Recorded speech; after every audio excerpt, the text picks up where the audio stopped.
Real talk. Every man has something he wishes he could say out loud without judgment. Maybe it is about mental health, pressure to be strong, loneliness, breakups, your father, your job, or anything else. What is your thing? The topics that do not come up in locker rooms or group chats but probably should. Story 1. If you want to make your job, your career, your success your identity, that is fine by me. I might or might not respect that.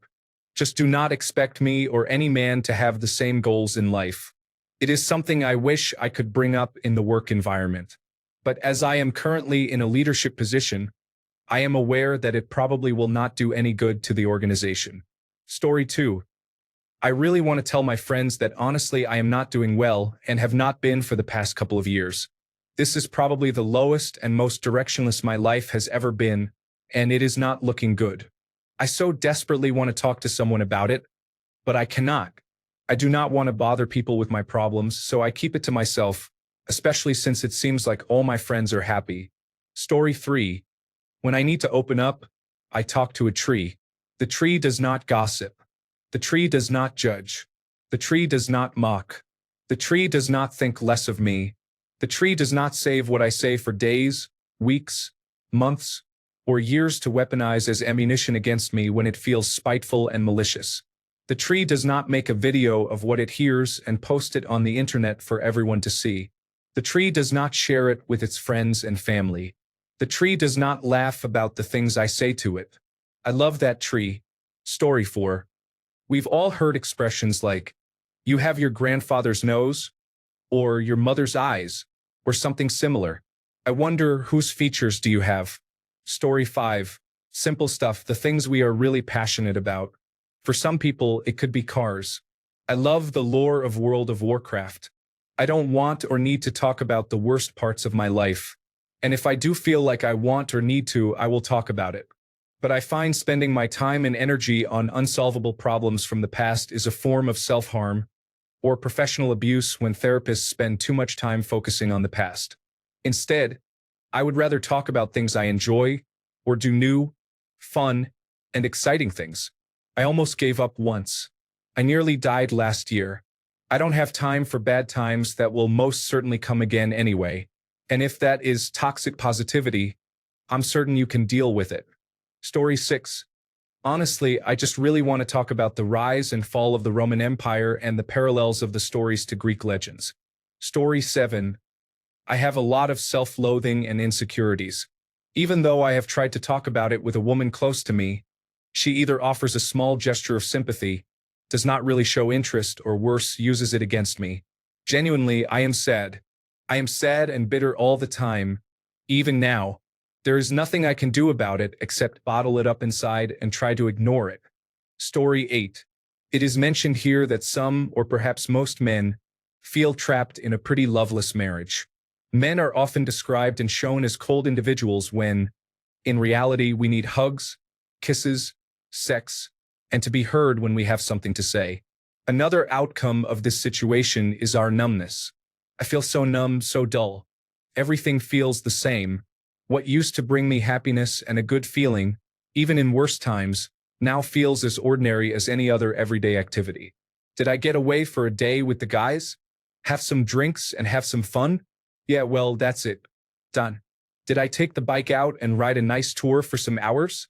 It used to be a big recharge for my energy. Now, nothing. In the moment it is good, but then, my birthday, holidays, all the same now. Even sex is so ordinary these days. My guess is it's because I always have to control and regulate my feelings and emotions, as if having fun is wrong. Wanting fun is wrong. I just want sex to be free, fun, and good. But no, I have to regulate it and keep it behind strong barriers. Expressing this is always considered wrong. Discussions about how wrong my feelings are the usual outcome of any conversation I try to lead. So I don't want to talk about this any longer. If someone knows what makes me feel genuinely good again, I would love to hear from you. Story 9. How hard everything just seems to be, man. We all want to be loved by a significant other we also love. Good luck trying that out there in this dating market. We all want to get a job without that much hustle and have some expendable income to have fun with. Again, good luck with that. We all want to own a home and have a family. We all want to have friends and overall fulfilling social circles. But it seems that these rather basic things are just so out of reach that we have to conform. We will just half-ass these goals for a considerable amount of time. Story 10. The company I work at is dominated by older men and it has a toxic environment. A couple of years ago, I was going through a divorce and it was difficult. Work is challenging most of the time anyway. I confided in my senior male bosses about what I was experiencing. Their response was, "Don't let your private life affect your work. If you are struggling at work, perhaps work longer and harder to catch up." Thank you, guys. Story 11. How lonely it can be. My wife and daughters would rather see me die on my white horse than fall off. I have to provide, and provide. Even when I am physically and emotionally broken, I have to stay strong and provide. I made the mistake of opening up about my mental and physical health issues to my wife, and she went into a spiral of anger and resentment, weaponizing my vulnerability against me in future discussions. Most of the men I know do not feel comfortable sharing their emotions or challenges. If the conversation goes that way, it quickly gets diverted back to safer topics like cars, sports, politics, anything except what we really feel. So I bury what I feel deep inside until it weighs heavier than lead, and every morning it is harder to lift my body from my bed. Story 12. My dad spit in my mom's face when I was 17.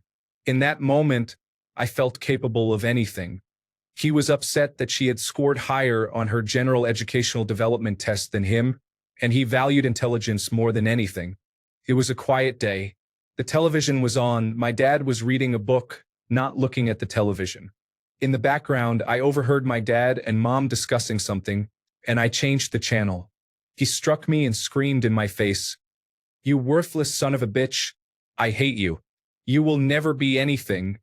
And worse, he never accepted me. I'm gay and was raised as a Jehovah's Witness. We were poor and my first crush was a guy. Let's call him Steve. My dad was taking metals from the trash to recycle for money because he couldn't seem to keep a job. I was helping, and Steve smiled looking at me until he saw what I was doing. I'll never forget the look on his face. I'm gonna gloss over a lot now. Much later, my mom went through repeated cancer treatments, with me by her side through surgeries and chemotherapy, though she disowned me as a gay son. She is currently in senior care that I pay for. My dad never recognized me, and I was the eldest son to take care of him when he died from cancer. Summary: value relationships that are real. Do what you can to reinforce them. Don't perpetuate violence or stereotypes. Make the world a better place with you in it despite circumstances. I'll never forget him choking me in the basement, saying no one can help you, and me saying I love you in a desperate whisper. Story 13. I cannot really talk about how much I suffer just being alive since my dog died. It hurts the people around me to know I cannot be content or find peace anymore because they love me a lot and take it personally. I cannot really say it to anyone. Life feels empty, anxious, and kind of pointless since I lost her.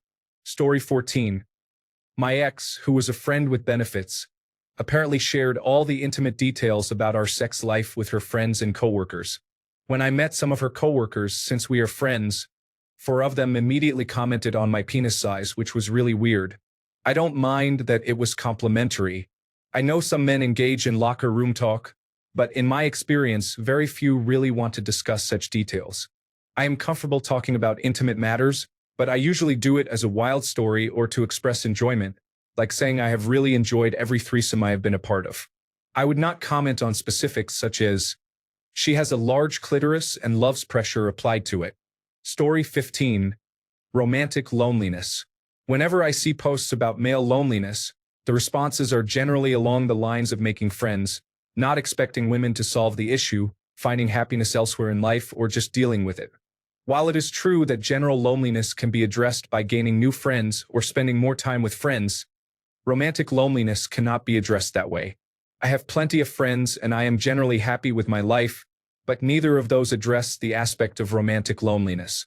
It is true that women do not owe men anything, especially romantic connection, but the inability to say I am feeling romantically unfulfilled in my life without the fear of receiving an aggressive response is difficult. Romantic loneliness can only be fixed by the person experiencing that loneliness, and multiple attempts are often made to address it, with many of those attempts not working. Sometimes men just need to vent about feeling lonely in romance without people telling us we are wrong for feeling that way. Story 16. Even they can become victims of events, including life, but they are supposed to deal with it and continue living, earning, and providing as if nothing happened. Story 17. That I am so unbearably lonely and that a woman's love would be the first genuine affection I would have ever received. Story 18. Stop buying bad drill bits. Extruded drill bits do not last very long and make poor cuts. A good sign of a quality drill bit is this. If you place it on a flat surface and give it a push, it should roll in a gentle circle because the tip needs to be slightly bigger than the rest. This manufacturing method is more expensive, but it keeps the bit cool so friction does not wear it down. All cutting is done with the actual cutting surface instead of the sides of the helix. It will last 50 times longer and stay sharp. Story 19. The thing I want to talk about but cannot is that I am lonely, and it is my fault. Once I achieve my goals of graduating college, moving out, and getting a good-paying career, maybe I will no longer be lonely. Then again, I honestly do not think I can trust anyone enough with love, given how almost every man in my family has been cheated on at least once. People are terrible, and I think I would rather be lonely than betrayed. Story 20. We do not owe people anything when we did not agree to give them something in the first place. The constant guilt-tripping and a real man should shaming tactics just demotivate many men from contributing at all to a society that seems to harbor nothing but distrust and contempt toward them. Rather than going net positive with society, men's contributions are somehow treated as paying down debt that we magically got from being born male, as if this somehow means we are guilty of everything other men did or that we have to constantly re-earn trust. The reason I do not really talk about this to anyone is that there are memes about man caves, bare rooms with a mattress on the floor and a PC or console on a poor table. Those memes basically tell the story of what will happen if misandry continues. Men are fine with very little, and if there is little to nothing to gain from contributing to society, contributions will drop to a minimum. While men may be fine with minimalist, bare-bones lifestyles, women are not. Neither are politicians, feminist activists, NGO workers trying to save the world, big corporate industrialists, tech entrepreneurs, multi-level marketing grifters, or other groups. They will not automate themselves to independent wealth anytime soon either. So if we are fine with treating men this hostilely, men will let it all fall apart, and no society will be able to simply ignore 20 to 50% of its workforce abandoning work. Story 21. That I need alone time, sometimes so badly that I am grumpy for no reason. But with children, this is really hard sometimes. Story 22. I am tired, boss, of all the hate, nonsense, high prices, and lack of kindness. Where is the love? All I see is hate. Story 23. How being a good partner or boyfriend greatly overlaps with being a good person or friend. If you really spend time becoming the latter, you are easily 2/3 of the way there on the former. It is hard to be in a relationship when you have many deficits and weaknesses. The other person will constantly make you face those realities without even trying. Be a better you and you will be a better partner. Story 24. If you can see that I am struggling, that means that not only am I struggling, I am down to so little in reserve that I cannot even maintain the usual mask anymore. That means I have pretty much nothing left, and the last thing I need is people bugging me to ask what is wrong when I know they do not want to know and would judge me poorly if I told them. In those situations, please back off and leave me alone. Story 25. How frustrating it is to date and attract women regularly. It is the complete opposite of what you would expect and how decent people raised you. You genuinely have to emulate being unpleasant if it does not exist within you already. It would be nice if you could be honest and just love women, but you cannot. They do not care about dates or anything else you believe they care about. Story 26. My interests. I have been cut off mid-sentence so many times that I just stop talking altogether to some people. Then they ask, "Why are you so quiet?" Maybe because you just cannot wait to talk? Close your mouth and open your ears for once. Story 27. We're tired of all the nonsense. Just say it straight and be honest. Women say we need to open up more, but we need the room to open up. Story 28. Probably how often we are all engaging with OnlyFans content creators on social media, and how this is bad for us because it skews expectations of how real women actually look. It is all artificial intelligence and Photoshop designed to get OnlyFans subscriptions. Pornography and pornographic social media have basically warped many men's brains, and not in a healthy way. Also, many men are without good jobs or education, have no long-term prospects, poor grooming, and lack the ability to talk to the opposite sex. It is not good, and something needs to be done. Finally, some women are superficial and engage in body-shaming shorter men, which is very disrespectful. Story 29. I don't know how to talk about things in my head. I don't mean to be cold, and I don't try to avoid understanding some emotions. I legitimately do not have the vocabulary or context for much of it because the men who came before me excised that natural ability, as the ones before them did to them. I recently had a spinal fusion. Took me 7 years to get it done. Doctors just told me to deal with it, even as strength, mobility, and sensation were leaving my arm and hand. The surgeon I finally saw last year was mortified that nobody would help and how long it had been going on. After surgery, I was going to physical therapy and speaking to my therapist. I had a long list of pain and problems. She asked me how long this had been going on, and I told her roughly 18 years and that I didn't say anything because I just assumed everyone suffered like this. She told me that was the most depressing thing she had heard from a client and that none of it is normal. There is no medal we receive at the end of our lives for suffering just because. I do not plan on having children, but if I ever have a son, I am breaking the cycle. Story 30. The self-hate and confusing balancing act that comes from being raised to believe masculinity itself is toxic while still ultimately being expected to act masculine. In general, the emotional and psychological impacts of misandry both online and in real life. Story 31. How hard a love that is pure is to receive. It seems that there are so many requirements to receive love from a woman. Story 32. Feelings and politics. As a 21-year-old, it frustrates me to see older peers and peers my age just exist without anything else going on, living like sheep every day. This is why we are where we are. We don't talk about important topics that should be discussed because they literally help everyone.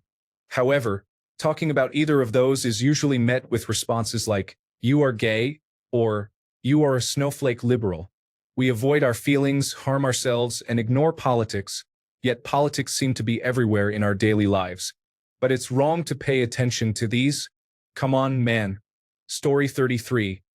I am somewhat tired of being considered a dangerous, creepy rapist by default until I can prove myself to be a safe, gentle, and respectful man. It is just so disheartening. Story 34. Our feelings. From my experience, this is always an issue because, first, male friends do not like or want to, and second, female friends eventually develop feelings for you as a result. Story 35. It is not something I desperately want to talk about, but it is something I feel strongly about and avoid saying because it would cause conflicts. I am not going to start caring more about women's issues until I feel like women care more about mine. Story 36. I want to be known for who I am, not for what I produce for others. I would like to share that and do so without polarizing everyone. I do not want to be defined by my work, as it is a means to an end that facilitates the things I enjoy doing. Story 37. Longing for authentic connection and a community where I feel like I belong and am not on the outside looking in. Story 38. Employment. When I was younger, a layoff did not mean much.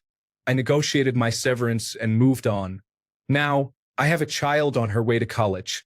A layoff would cripple my daughter's education. It would mean facing ageism while trying to find employment. It would mean a drastic pay cut if I were lucky enough to find a job. Or worse, it would mean crippling debt because no job can be found. It would mean homelessness when the rent cannot be paid and I get evicted.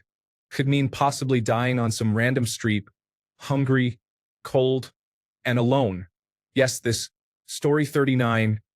Esarhaddon, king of Akkad, created the greatest empire the world had ever seen. He conquered Egypt and rebuilt Babylon but fell into a deep depression when his wife and infant child died. As to what the king, my lord, wrote to me, I am feeling very sad. How did we act that I have become so depressed for this little one of mine? Had it been curable, you would have given away half your kingdom to have it cured. But what can we do? O king, my lord, it is something that cannot be done. He was the most wealthy and powerful man in the world, but all he wanted was his family back. I think about that sometimes. Story 40. Toxic femininity. I think we have reached a point in society where the default is men bad, women victims. Yes, this is true in some cases, but not all the time. I feel women get away with too much nowadays. They are not held accountable for their actions. We blame ourselves instead of encouraging women to self-examine. I want to move away from the women victims paradigm. I want to discuss toxic behavior exhibited by women toward me and my friends, and where women can be more accountable. Story 41. How many of us wish we had the option to decide if we are circumcised or not? I wish my parents had never allowed it to happen to me. I was a premature baby and should never have been subjected to a non-medically necessary surgery, as I had a higher chance of death. The doctor took too much healthy skin, and I still suffer physical pain and damage today. Story 42. Mental health and feeling like society does not care about them. I am lucky to be doing very well right now, but I remember when I went through a rough patch and nobody cared. When a woman goes through a rough patch, people are very sympathetic. It is disheartening, and it is why suicide numbers among men are so high. Story 43. How deeply we are hurt by those we love most. The scars, tears, and rips in our hearts caused by people who said they would stay with us and be there for us. The pain of betrayal and abandonment. Story 44. Talking about my emotional needs to a woman, I actively avoid doing so because they often judge and belittle you. Last week, I was talking with a woman and felt a connection. Against my inner rules, I decided to share a bit of my softer side and was ridiculed for it. Not again. When I feel the need to express myself, I'd rather talk to my pillow. It is much more soothing and empathetic. Story 45. This is a good one. I do not really feel the need to talk to people about my life. I have solvable problems I can find solutions for, and I have yet to find an unsolvable problem in my life other than the inevitability of death. Story 46. Let's see. 1. Being partnered is seen as an ideal that everyone should strive for. Not knocking anyone who actually wants to, but there is the expectation that most people do it, so you should also go with the flow. Everyone keeps saying that married men live longer. Not that it's false, but more isn't always better. You can have too much of one thing and then not enjoy it. Plus the saying, choosing a perfect rock over a diamond with flaws. Life expectancy in most of the West is already approaching 80. Sure, there are some exceptions like impoverished areas, but I don't care to live longer unless I can live longer as a 15 to 35-year-old. Or how they say married people are happier.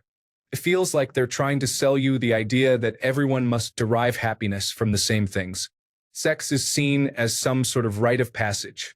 Even the supposed progressives are happy to reinforce that when it's convenient for them.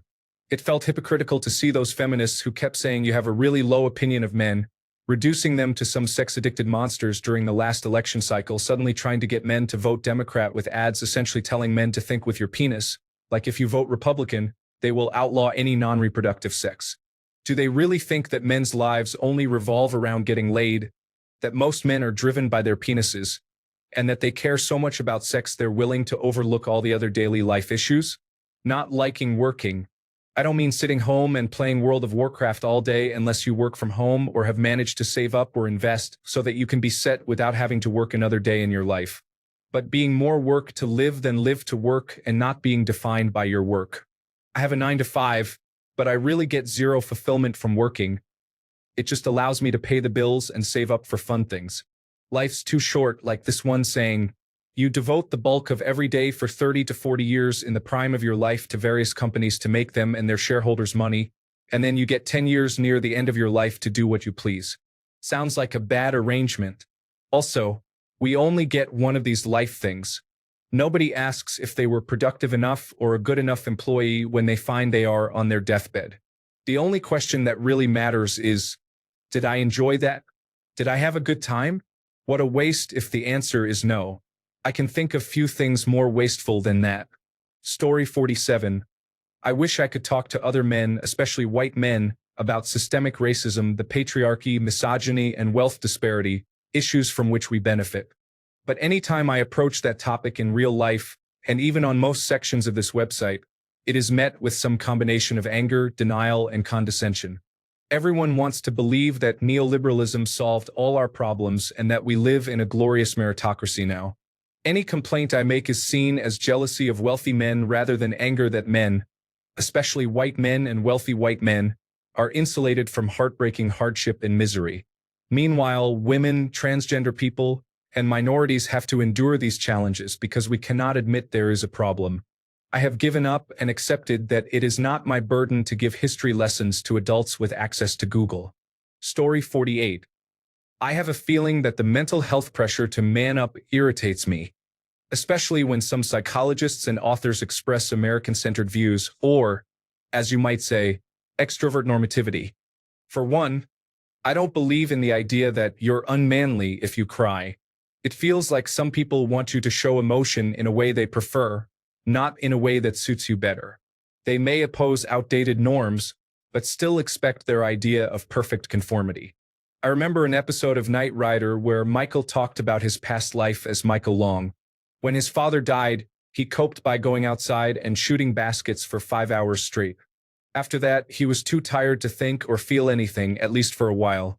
There was an American Psychological Association professional citing an 85-year study on life satisfaction who said that the most important predictor of lifelong health and happiness, more important than diet, fitness, air quality, or wealth, is the strength of one's relationships. But it sounded like he was speaking from a very extrovert normative perspective, like what's good for the goose must also be good for the gander. Again, the message seemed to be that you must fit their ideals. Overall, it said that about 55% of men are introverts and 45% are extroverts. For women, it's similar but reversed, with women having a slight edge in extroversion. Sometimes it feels like the American Psychological Association and others want to force people to be extroverts, following a fake-it-till-you-make-it approach, insisting that you must find happiness in the same things we do. But introverts exist, autistic people exist, schizoids exist. Do they really think forcing social conformity will make everyone happy? Of course, the American Psychological Association is likely influenced by the American extrovert ideal. In contrast, in countries like Germany and Switzerland, introversion is the norm. Friends tend to be people you've known since first grade. Others are more like acquaintances.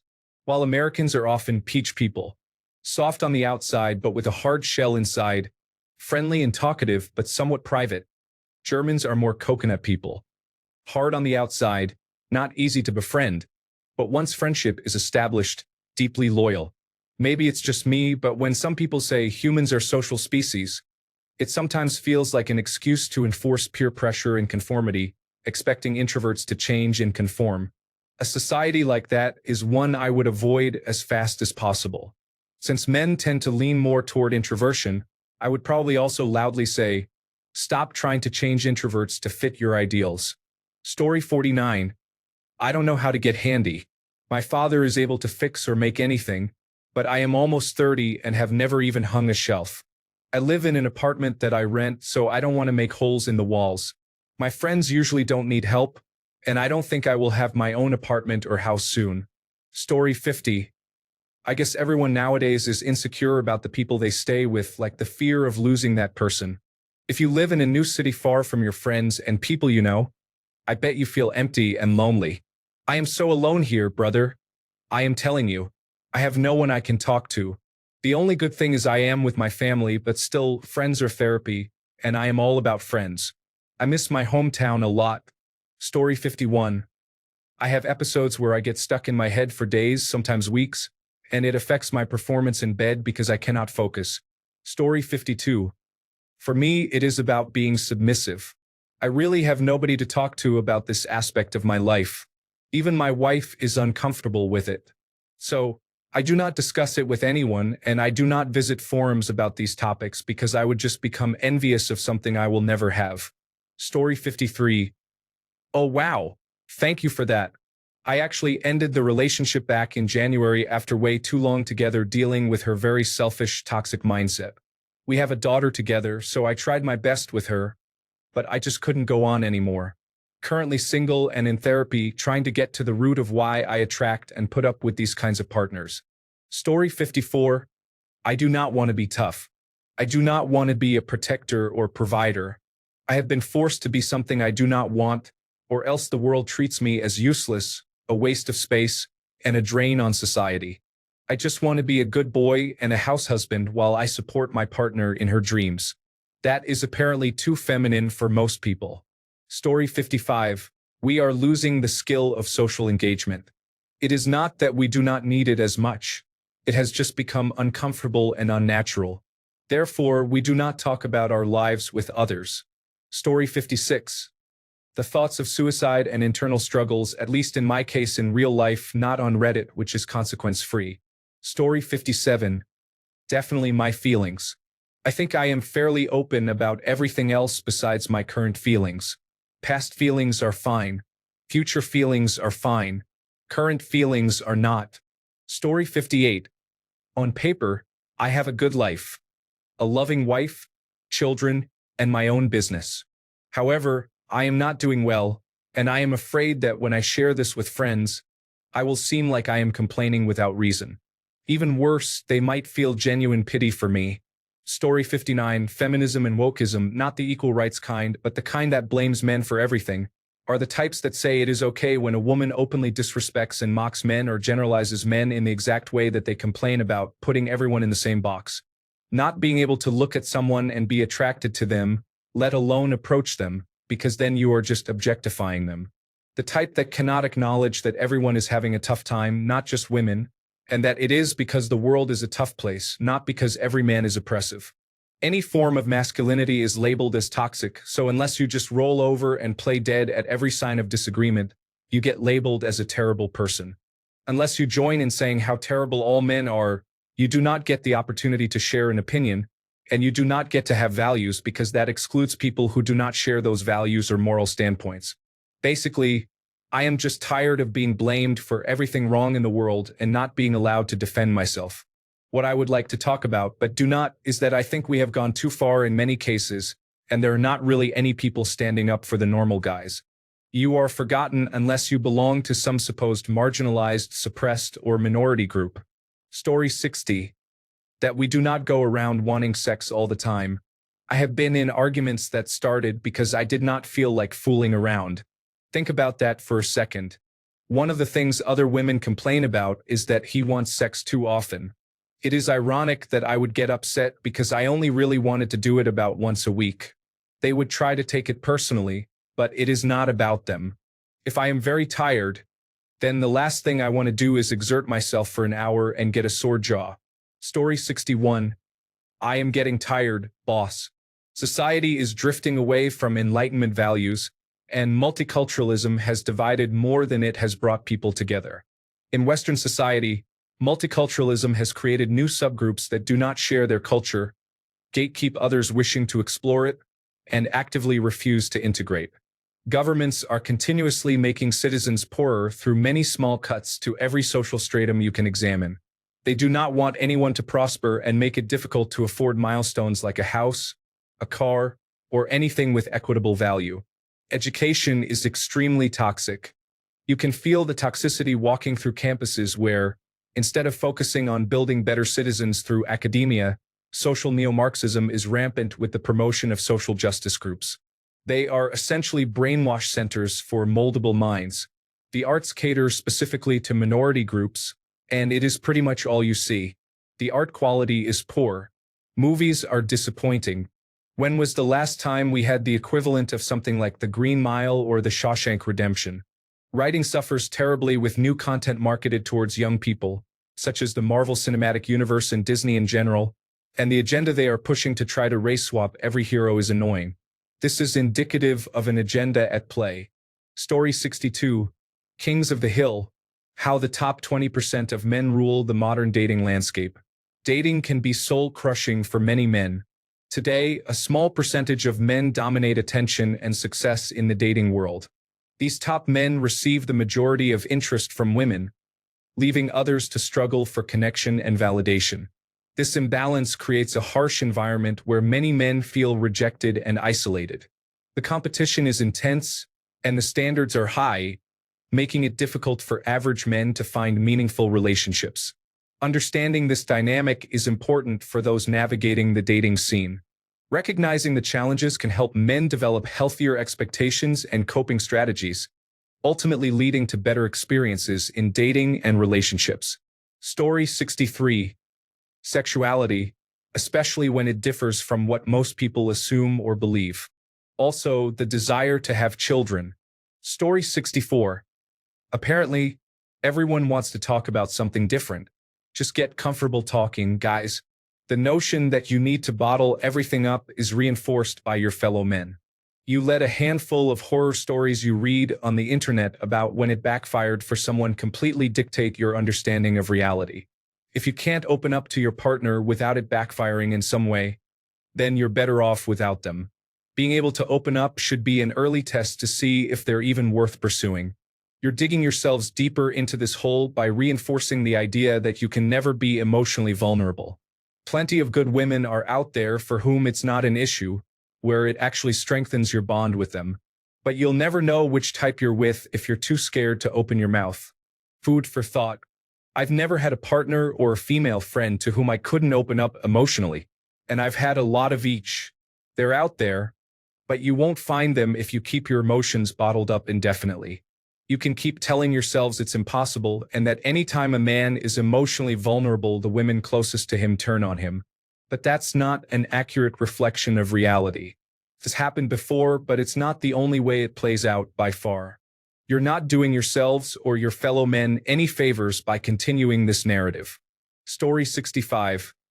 Being too sick to do what has become expected from people you love, and they do not understand when you try to explain it. All while being in terrible pain and experiencing a return of regressed mental illness. Story 66. There are many things you can recognize when they upset a lot of people are minimized or dismissed. Story 67. How my family failed and betrayed me repeatedly and does not seem capable of having any sort of healthy emotional connection among themselves or with me. It makes me sad. Story 68. We want to talk about nothing, but there is nothing to talk about and nothing to say about nothing, so we do not say anything. Story 69. How I view men who join the military is the same way I view women who dance the type of dance you know I am talking about. Story 70. How soft males have become since I graduated high school in 1985. It is like night and day. Has the fluoride been replaced with estrogen in our drinking water? Story 71. I think we are our own worst enemies sometimes, honestly. Being alone is better than being in a toxic relationship. I see far too many friends with people who treat them badly and are incredibly selfish, so they end up devouring themselves to please the woman they are with. Story 72. There is no single solution that works for all men, but I have found that a group of 3 to 4 men whom you can meet regularly, and who are at a similar stage of life with comparable worldviews and life goals, is vital for men's mental health. Many of the questions you are raising are shared by numerous other men, yet the believable lie is that we are alone in the situations we face. Where can you find this group? It will not happen naturally. You must be brave and take the necessary steps to invite some men into that circle of trust. They will appreciate your initiative. Consider places like church, the gym, clubs, classes, school, or dog parks, but probably not the office or workplace. I have a group of men we call a shield lock, which I joined through a men's workout group called Fitness, Fellowship, and Faith. If you want to know more, feel free to contact me directly. Story 73. I don't really enjoy my life. I have stumbled through my entire existence, putting in just enough effort to get by but never finding that thing that made me take flight and reach anything approaching my potential. I have tried to be a good husband, but I don't feel like I do a good job at that. I am lonely, tired, and most of the time just wish this whole thing was over. I don't even have anyone I can tell this to, so I yell it into the void. Story 74. That I'm hanging on by a thread. As a man, you have to keep your feelings in check, push all that negativity, pain, and sadness down, and not let the cracks show. I tell my therapist some, But even with her, I can't just unburden all of my struggles. To allow that stuff to come out is considered a weakness. So it just simmers down in my gut where I try to ignore it. Story 75. For me and my world, it seems to genuinely be feelings. Once I hit my 30s, I started opening up to my small but close circle. It was amazing how the other men said they too were tired of keeping things in. Not the surface level things, but the depth, the nuance, or what makes us tick or not tick deep down. There was no fear of being judged, accused, or having it used against you later. Story 76. I want to ask my male friends for dating advice, but I am really bad at opening up about something like that. I have been single for a while and sometimes it gets to me. I am pretty sure I could be a good boyfriend or husband for someone out there. Just knowing how to go about that is mysterious and scary. Talking about it is not much less scary. Story 77. We get lonely too. Those of us who are looking for something real are just as hopeful of finding the one as women typically are. We can have our hearts broken into a million pieces when our love is unreciprocated. We can lie awake at night and cry about it or suffer unending heartache every minute of every hour of every day. We can see that person, and it all comes rushing to the surface again, plunging us into the deepest well of misery possible. And yet, we cover it all up with a laugh and a smile because we are men. And men don't cry. Story 78. Given that Mother's Day just passed, the irony of being told 100 times a week that being a mother is a thankless job is clear. My usual Saturday supermarket shopping trip was so insanely crowded this past weekend, you would think it was Super Bowl weekend. Hundreds of people were buying balloons, cakes, flowers, and of course, cards. The Mother's Day season starts the day before Easter, with all the buy the perfect gift for mom displays at the department stores. You know what fathers get? They get crammed into June with all the high school graduations. Go to the card section of a supermarket or pharmacy store, and there is the dads and grads section with about 15 congratulations, graduate cards, and maybe 4 for Father's Day. Online shopping is equally disappointing. It is like, find the perfect gift for your dad or graduate. Story 79. I wish I could talk about how I am more instinctively attracted to young, barely legal women, which makes age-appropriate dating have very little appeal to me. Edit. Laughing out loud at this being shame-policed in a thread asking about the very subject. Story 80. I want to talk about the game we play, the mask we wear, and the power games between people. It's extremely taboo to bring up, I know, but our subconscious controls us all more than we realize, and there's a whole aspect that is completely ignored. When I talk about attracting women as a man, I don't want to focus on how attractive she is. I want to discuss the tactics and strategies used to attain her. For example, bold action shows confidence. Things like that. But everyone around me gets lost. They just act without thinking. I can share my approach because I have knowledge you don't know about. But them? They make themselves non-player characters. One time, I was talking about how the women at work are so flirtatious because, in this room for 8 hours, they seem like the most attractive. If they went to any club or bar, they wouldn't stand out. It's insecurity. I also said how the boss leverages his position over them to sleep with them because he can't meet someone outside while acting the way he does. Social norms like don't cheat, don't play a factor. Women are attracted to married or taken men, and morals hold little weight when the subconscious takes over. But they look at me like I'm crazy. Thanks a bunch for sticking around till the end of the video. Remember to subscribe, and until next time, stay awesome and goodbye.